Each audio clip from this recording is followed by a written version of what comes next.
So hello everyone, welcome to my channel जिसका नाम है आयुर्वेदिक दृष्टि। और आज हम बात करेंगे अक्षिका अस्थि, मतलब क्या है, क्लैविकल पे।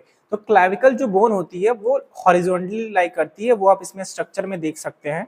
ठीक है, अब इसी से डिस्क्राइब करते हैं। जो क्लैविकल का अगर कि आप ये देखेंगे, एक एंड होता है मीडियल, ये आपको मीडियल दिखेगा। मीडियल एंड होता है वो स्टर्नम से ऐड होता है, यूज्ड टू से जस्ट रिमेंबर स्टर्नोक्लैविकुलर जॉइंट। वही जो अगर कि इसका दूसरा एंड देखेंगे, ये जो फ्लैट एंड है, this that is a flat end, ये आपका अटैच होता है acromion process of scapula, that is attach to the acromion process of scapula से अटैच होता है। तो अक्षिका अस्थि में देखेंगे दो एंड होते हैं। पहला कौन सा है? Medial end, that is a quadrangular in nature. और यहाँ देखेंगे आप, ये अटैच होता है स्टर्नम से और ये बनाता है स्टर्नोक्लैविकुलर जॉइंट।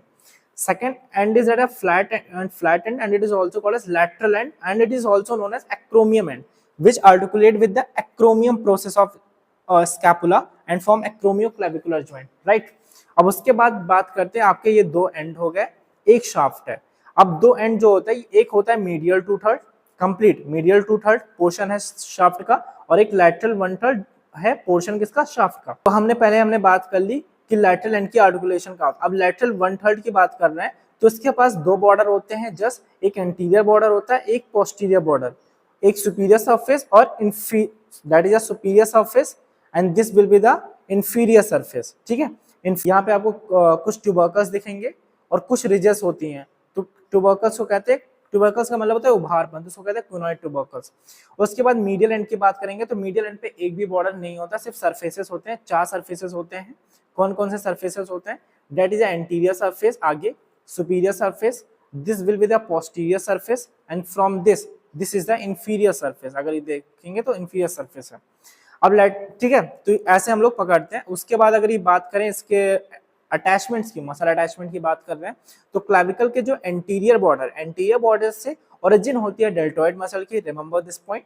अगर पोस्टीरियर बॉर्डर की बात करें, तो पोस्टीरियर बॉर्डर से ट्रेपीजियस मसल की क्या होती है? इंसर्जन होती है। ठीक है, अब ठीक है, उसके स्पेसिफिक क्या है? अब यहाँ पे आप देखेंगे कि जो इंफीरियर सरफेस, हमने बात की थी इंफीरियर सरफेस के, ये है आपका कोनोइड ट्यूबरकल। यहाँ पे एक लिगामेंट आता है, that is called as coracoclavicular ligament. ठीक है, राइट। तो मीडियल टू थर्ड का जो एंटीरियर सरफेस है, यहाँ से जो मसल आती है वो है pectoralis major.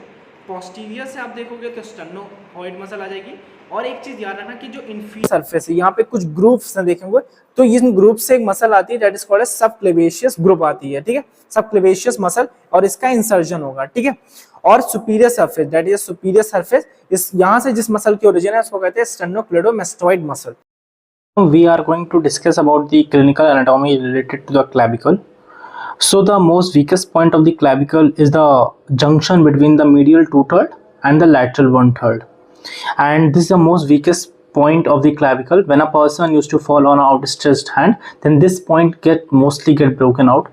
Remember this. So it is the most important point है कि कुछ कंजेनाइटल डिसऑर्डर्स की वजह से क्लैविकल क्या होता है, प्रॉपर्ली डेवलप नहीं होती है।